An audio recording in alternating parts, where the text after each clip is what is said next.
According to the CaliforniaGlobe.com, Gavin Newsom released 18,000 convicted criminals early. That's right, 18,000 convicted criminals were released early in the state of California by Gavin Newsom.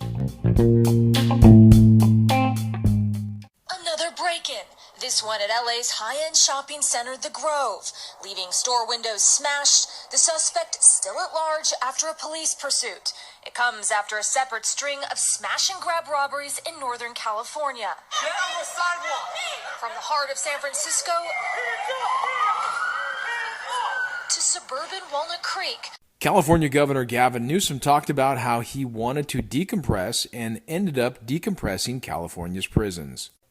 A number of months ago, did a number of things that got a little attention. Perhaps you may not be so familiar with it, to quote-unquote decompress the system. Moreover, as we release prisoners, the impact that will have outside of our system. This Louis Vuitton store was hit in broad daylight. The cost of organized retail crime estimated by one trade organization at more than $68 billion worth of products. Multi-agency task forces now set up in Illinois and California.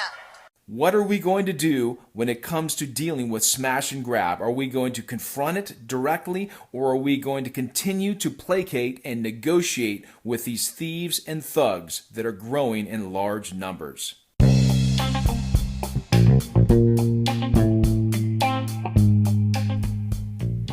Hi, this is CJ with the Patriot Nation podcast, and we're looking at the latest trend of thievery and thuggery. It is called smash and grab. This is where throngs of people break into stores, they smash the windows, they smash the doors, and they grab what they want and they flee rapidly. The bigger problem, though, is this looks like it's a trend that is spreading and is planned at a central location. This is so interesting, guys. We are taking a look at an article from the hooverinstitute.org, and it is entitled, Why Shoplifting is Now De Facto Legal in California. Now, de facto basically means that something is occurring, it's existing, though it is not an actual policy. It's kind of like our border, right? It is not an actual policy to say that people can come in, but they are by all means and all understandings walking across the border, so it is by de facto an open border. Now, in California, shoplifting is by de facto legal or approved and okay, at least according to elected representatives. Google shoplifting in San Francisco, and you'll find more than 100,000 hits. And you will find lots of YouTube videos where you can watch a single thief or an entire gang walk into a San Francisco Walgreens or CVS and empty the shelves. Most walk in, go after their pillaring, and then they walk out, though at least one thief rode their bike into a store and departed the same way, carefully navigating their two-wheeler down a narrow aisle, all the while the staff not being able to do anything. In San Francisco, for example, there is no attempt to conceal theft, and there's almost never an effort by store employees, including security personnel, to confront the thieves. The most they can do is record the thefts with their cell phones. Oh, these people think they're becoming famous now by shoplifting. Maybe that's it, right? We live in this computerized tech generation, this me generation. Why is shoplifting so rampant, it goes on to ask? Well, because state law holds that stealing merchandise worth $950 or less is just a misdemeanor. That's right. This basically means that law enforcement probably won't bother to investigate, and if they do, prosecutors will likely let it go. Why won't store employees do anything about this theft? Well, it's because they don't want to take the risk, one. Two, because if they take the risk, they can become injured in the process. That's right. A Rite Aid employee was murdered recently after trying to stop two thieves. Moreover, a confrontation with the store risks harming not only the staff, but also customers. So employees are almost certainly instructed by their managers to do nothing. And lastly, there is a risk that they can actually be countersued, that's right, sued by the perpetrator if they harm them in apprehending them. This is backwards by all means. Now, because of this law, California is extending an open invitation to anyone to walk in and take, just like that, whatever they want, because they know that police or prosecutors won't bother with a misdemeanor complaint, and store personnel won't even try to stop them. It's not just pharmacies that are being ransacked. Recently, San Francisco's Neiman Marcus was targeted by thieves who had hankered up for designer handbags. They hit the purse department hard. The video shows one after another running out, as apparently there were 10 thieves and they stole over the $950 per thief misdemeanor limit. Of course, they were not apprehended. The video shows again a whole new meaning to the word curbside pickup. They pick up what they want, they pull up, and they grab and they run.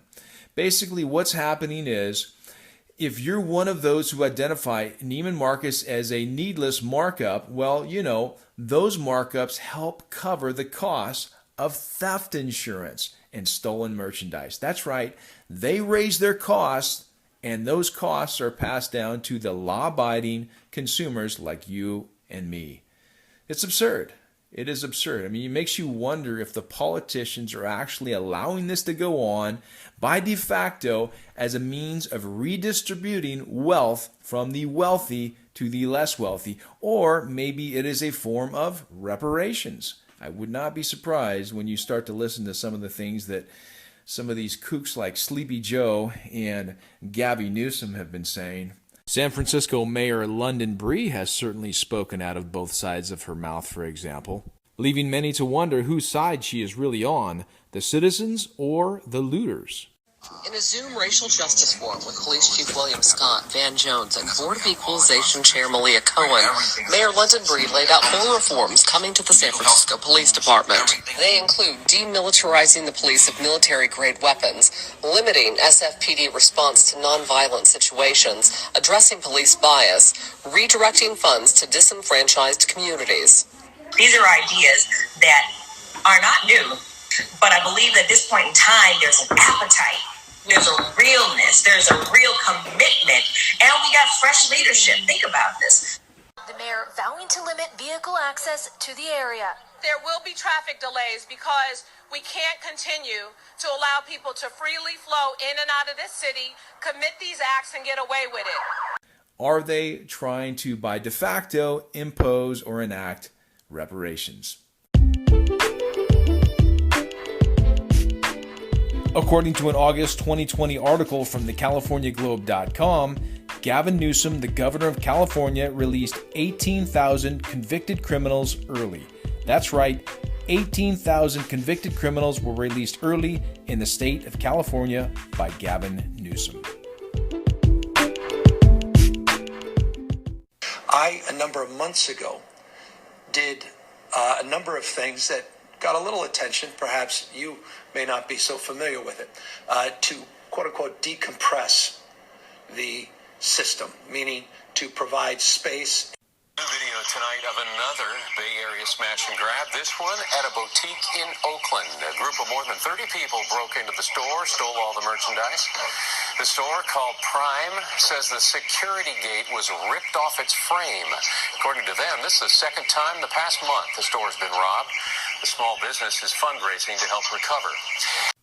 This article goes on to say, while California is in another statewide lockdown of most businesses and wearing masks is mandatory, Governor Gavin Newsom is releasing convicted criminals from prisons and jails. Estimates of 8,000 inmates could be eligible for release by the end of August, in addition to the state's reduction of about 10,000 persons since the start of the pandemic. The California Department of Corrections and Rehabilitation Secretary Ralph Diaz announced this week. However, instead of apologizing to law-abiding Californians, California Secretary Diaz wrote in a letter an apology to the convicted criminals. Wow. For example, he wrote he was sorry for the significant burden that you and your families continue to bear. That's right, he's apologizing to them and not the everyday average citizens. The Corrections Agency announced it also apologizes for the unnecessarily incarcerated. Who are those? Those they don't think should have been in jail? Interesting. These guys are supposed to be protecting us, But they are not doing that. It certainly doesn't look like. He goes on to say the California Department of Corrections and Rehabilitation announced today additional actions to protect its most vulnerable population staff from COVID-19 and allow state prisons to maximize available space to implement physical distancing, isolation, and quarantine efforts. The department estimates up to 8,000 currently incarcerated persons could be eligible for release by the end of August under these new measures, further decompressing facilities. It's interesting how they use the term decompressing as if they're overcrowded or don't have enough staff to handle the extra people. And they don't even think about maybe decompressing our state by enforcing the border and the border laws that are currently in place. But instead, they want to decompress the prisons by letting people out. Very, very interesting train of thought. He goes on to say, we're glad the governor is taking action to release more people. This is absolutely critical for the health and safety of every Californian. No, it's not. It's not helpful for the health and safety of business owners, of employees and workers, of innocent civilians, for example. He goes on to say, too many people are incarcerated for too long in facilities that spread poor health. Supporting the health and safety of all Californians, he says, means releasing people unnecessarily incarcerated and transforming our justice system, said Jay Jordan, Executive Director of Californians for Safety and Justice. I don't know. For some reason, I just don't think Jay is really for safety. I think he's for releasing criminals early. That's clearly what it looks like here. Secretary Diaz went on to say, we aim to implement these decompression measures in a way that aligns both public health and public safety. The language is telling. Pandemic emergency decompression efforts are a must. Okay. Quite interesting, guys. But really what's going on, if you take a look at this, outside of the prisons and jails, for example, Governor Newsom ordered law-abiding residents to wear masks and face coverings. However, no such order exists within the prisons and jails themselves. If masks work, as the governor insists, why aren't the inmates being forced to wear them? Great question. Governor Newsom also issued an order Monday for the entire state to again close all indoor businesses, fitness centers and gyms, churches, offices, hair and nail salons, barbershops, shopping malls, restaurants, bars, museums, zoos, movie theaters are all subject to the latest lockdown.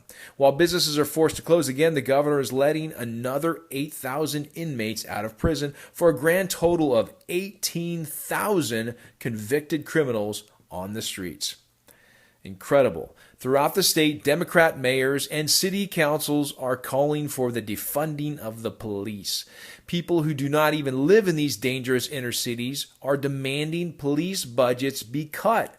So these guys who don't even live there, they're saying, hey guys, let's cut the police. And by the way, you guys can't have guns to protect yourself as innocent civilians. But meanwhile, we will have armed guards protect us as we travel to our different events. Talk about hypocrites and talk about crooks and crookedness. Amazing. All the while, Governor Newsom releases convicts from prisons and jails.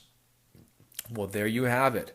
Another contribution from left-wing Democrats to weak law enforcement. Highly organized shoplifting crews breaking into high-end retailers, grabbing merchandise, and fleeing. A cluster of getaway cars blocking traffic to aid their getaways. The spree is taking place in a matter of minutes. I saw people running down the street. I probably saw 50 to 80 people in ski masks, crowbars, a bunch of weapons. Crime is almost everywhere in California, including violent crime. Homicides in California jumped by 31% last year, making 2020 the deadliest year since 2007. The 2,202 homicides in 2020 represent an increase of 523 over 2019. Homicides in Los Angeles, for example, rose 40% to 332, and they rose 35% to 285 in San Francisco. aka San Francisco. Both San Francisco and Los Angeles feature district attorneys who are perceived to be soft on crime, and both are facing the possibility of a recall election. Now, this is prior to the recall election. Unfortunately, it looks like the people were hoodwinked and fooled again, and now they are experiencing the outcome of making bad choices and selecting their leadership. This gives a whole meaning to the word defunding the police now, doesn't it? Well, absolutely it does. This increases the spotlight put on California's Department of Corrections as well as on the governorship. Unfortunately, California missed its opportunity to recall this corrupt and incompetent governor called Gavin Newsom. It's quite unfortunate, guys, because now the people are experiencing the outcome and the consequence of their decisions. Isn't this interesting? Isn't this interesting? Wow. So it goes on to say that there's basically been a partisan effort to try to control crime in many of these large metropolitan areas. In the Bay Area, for example, you have this crazy mayor, London Bree, who was saying that we need to defund the police, and then she goes on to complain that people are stealing in large throngs and large droves.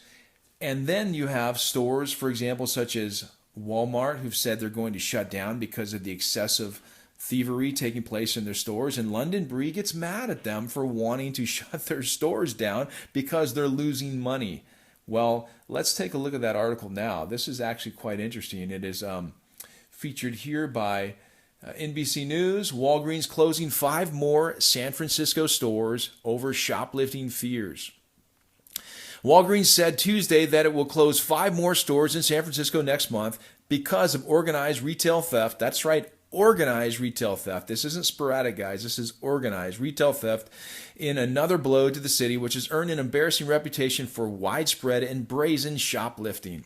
The stores will close down next month, San Francisco Gate reported. It said Walgreens has closed at least 10 stores already by the start of 2019. This will be an additional 5 stores, making it 15 stores total closed in San Francisco. That is Walgreens stores. And apparently, that's a place where smash and grab looters and thugs like to steal their stuff.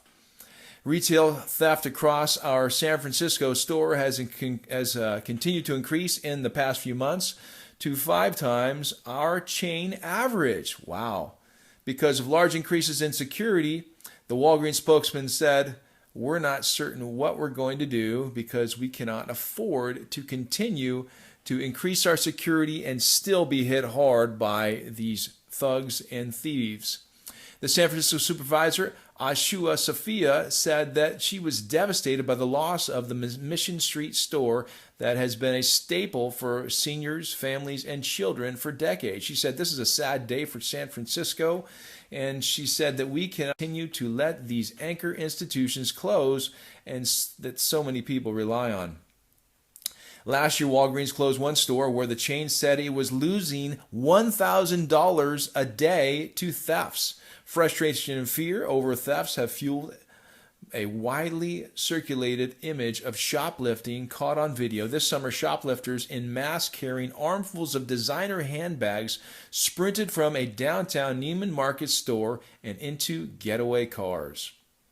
Empty shelves at this Walgreens drugstore, and it's not because of pandemic-related panic shopping. Now the store is closing due to what local reports are calling a spree of rampant shoplifting. And look at this. Just 15 minutes after an Inside Edition crew showed up at the drugstore, we found this guy jumping over the front counter, taking an airbed, and leaving the store on his scooter. No questions asked, no one stopping him. This goes on and on and on. It is not isolated to a particular town, to a particular store, or even a particular city. This is becoming what the left likes to call a systemic dilemma. A systemic dilemma. And what would that systemic dilemma be? Well, would it be that the police are all bad? Would it be that the police are all racist just because we know it, because we prejudicially have read their minds ahead of time? Would it be that certain people and certain groups deserve to have some type of reparations or things paid back to them? Well, these are ideas that are floated around by such demagogues as Sleepy Joe Biden, demagogues as Reverend Al Sharpton. We've got demagogues running around such as AOC saying that people need to take back what's been taken from them. What does that mean? You got people such as Kamala Harris saying that it's just not enough. It's not right when a jury finds Kyle Rittenhouse to be completely innocent. It is amazing to see these different pokings and proddings. The left likes to use the term, for example, dog whistle. A dog whistle basically is a whistle that is silent to human beings, but it sends a message to a dog who can hear at higher pitches that it should stop and stop doing things, or maybe it's a command that it should do something else. Well, a dog whistle is kind of like a hidden message that doesn't come out and say it. Well, if the left are so into what they call our dog whistles, I think the left are guilty of probably more dog whistles than anybody, at least in the last 12 months, because they keep saying that the police are bad. They keep saying that people can't escape this systemic racism because it's just built into people of different backgrounds. They seem to prejudicially know this, they say, though it doesn't seem to be proven.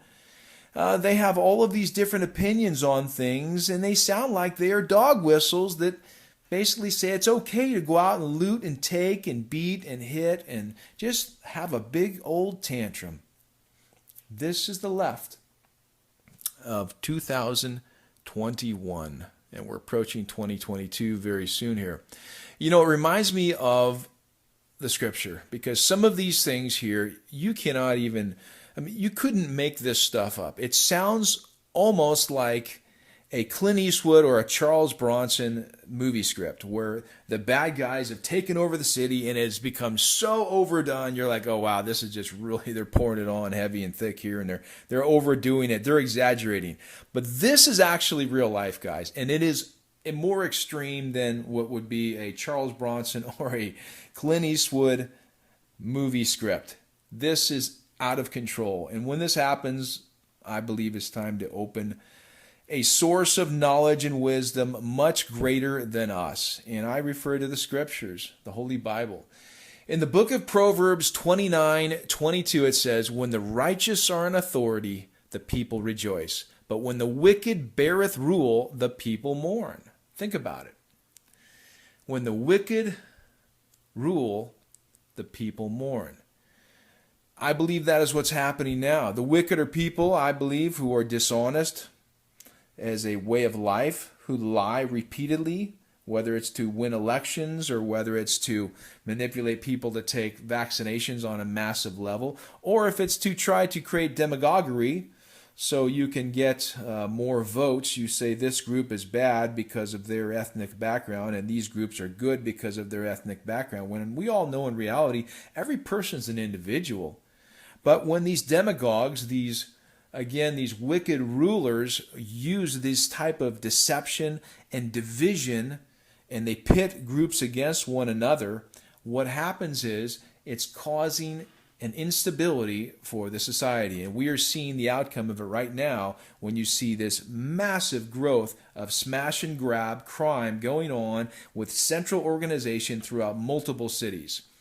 I don't think this is going to stop anytime soon, guys, to be honest with you, until it is confronted, and confronted heavily, until we stop talking bad and beating down our police, saying that they are inherently bad, until we stop saying it's okay to break things, kick things if you're feeling down or bad about yourself, until we stop making excuses for criminals, until we start having harsher penalties for crimes, until we start making examples out of criminals, guys. This is not going to go away anytime soon. It is actually going to grow. That's my prediction. That is my prediction.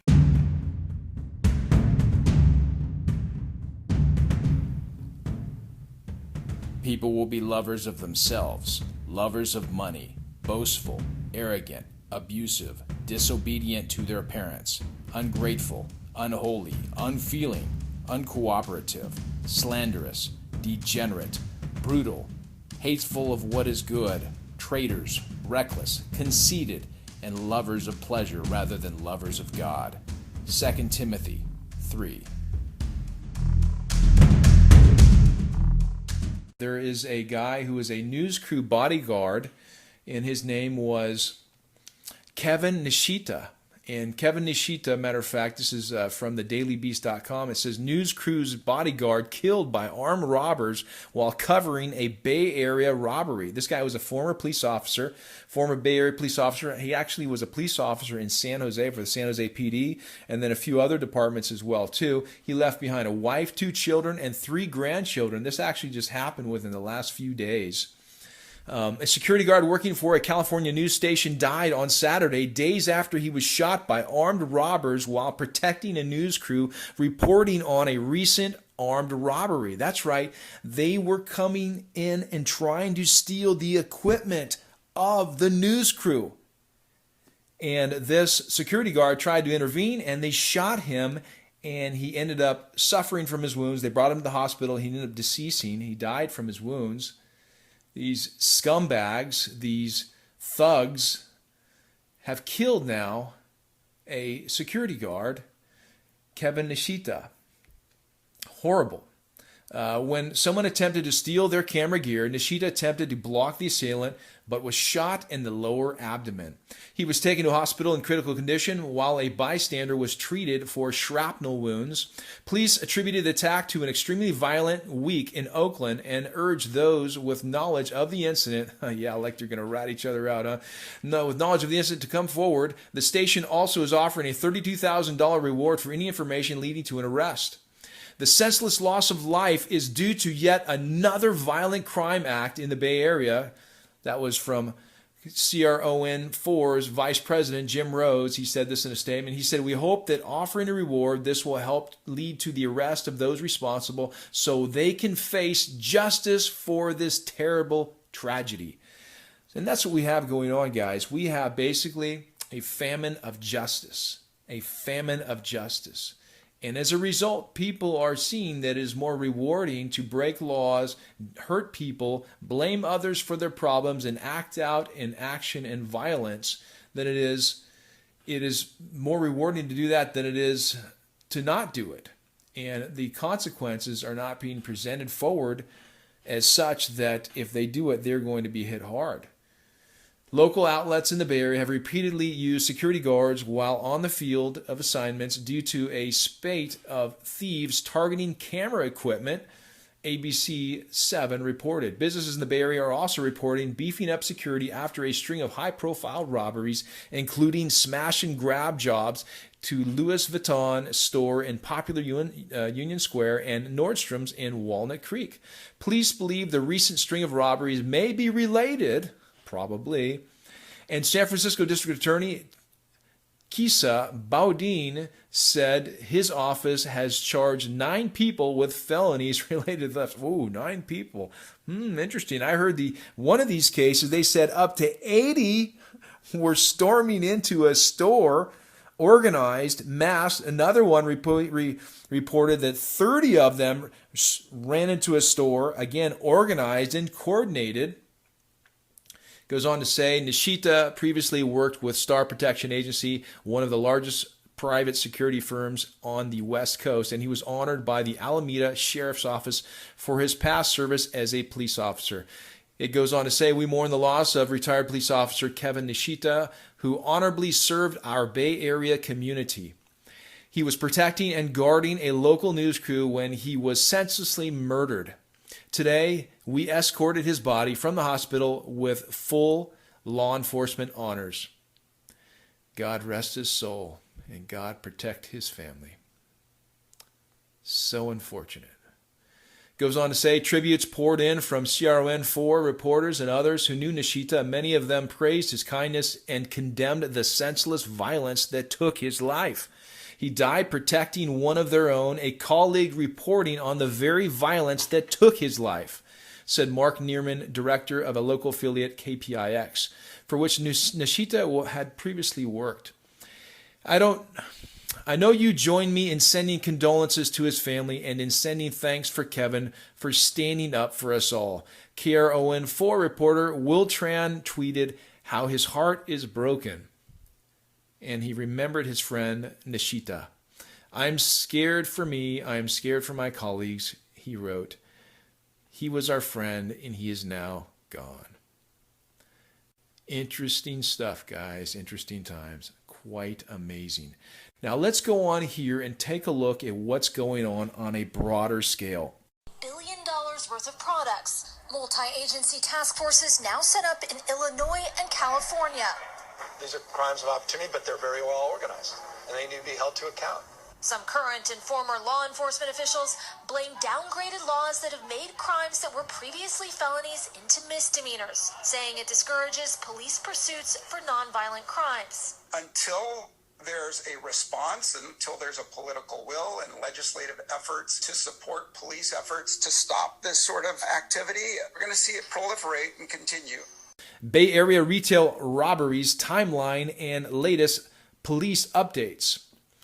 The recent crime waves have prompted officials to increase police patrols at shopping centers and even prompted Governor Gavin Newsom to announce that, quote, these people need to be held accountable. He said, I have no sympathy, no empathy whatsoever for people smashing and grabbing, stealing people's items, creating havoc and terror in our streets.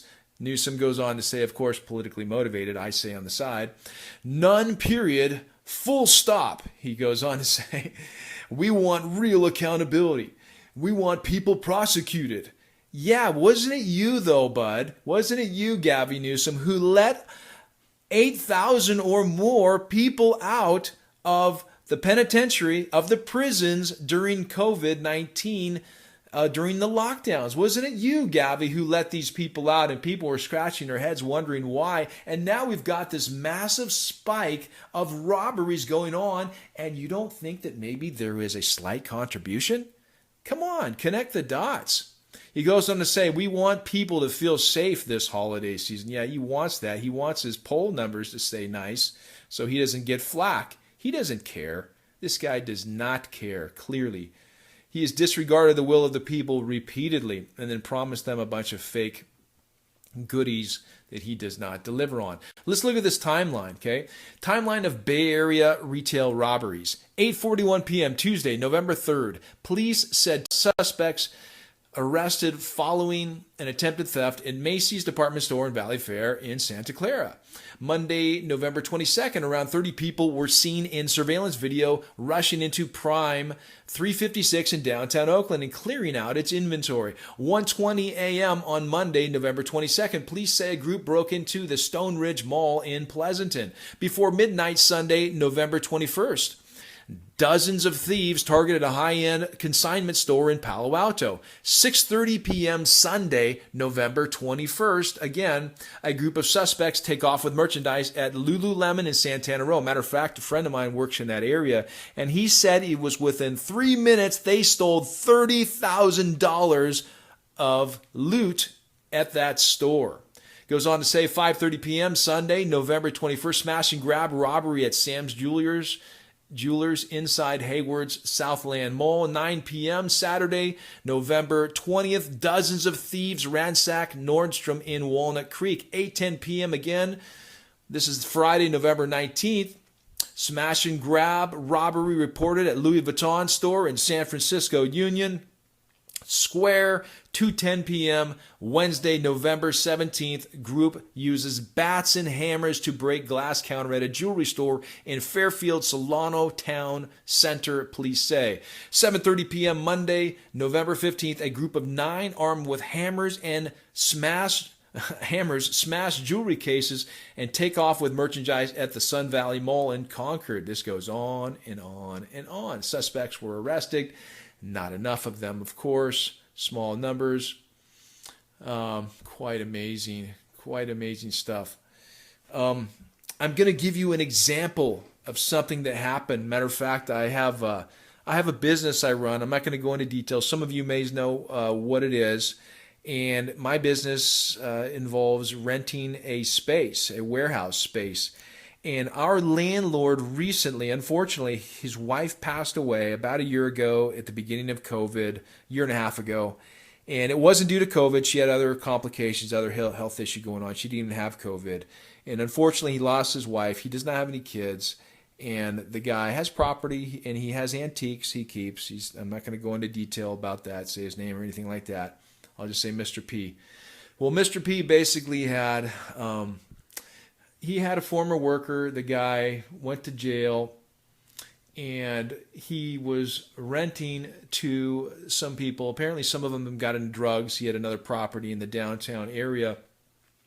Well, one of the guys passed on who also worked for him, and he had intimate knowledge about the inside of his commercial building, where the keys were, etc. Well, some of the people who lived with him were basically they're meth addicts. Some of them broke into his building. They stole the keys. They stole up to $100,000 of antiques and goods from him. They got the keys to all of the units, and they've come back repeatedly to steal again and again and again. He's changed the locks, and they even have the keys now to another building he has, and they went in to steal what is one of his few prized possessions that he keeps. It is a vehicle. It is a vintage Corvette. They stole the Corvette and took off with that because they had the keys. They are tormenting this man and continuously coming back for more because they do not fear the repercussions of their crime. It is disgusting and despicable. It's amazing. And from what we understand, we think actually they are probably still living in one of his properties and they cannot be evicted. Now, talk about liberal backwards laws. This is the state of California. This is where the criminals seem to have more rights than the law-abiding citizens. This is where the criminals are laughing their heads off as they walk down the street, stealing, looting, attacking, sometimes murdering people, knowing that law enforcement is being defunded, scaled back, and they're on call, on notice, and scared to come on too strong because the politicians have called them out as such, as racist across the board, as being too abusive, too aggressive. And as a result, they know they can get away with as much as they want. It is a sad time and a sad situation when you see the criminals take over. And as I go back to this, it reminds me of this quote from Proverbs. And the quote goes on to say, "When the righteous are in authority, the people rejoice, but when the wicked beareth rule, the people mourn." That's Proverbs 29:2.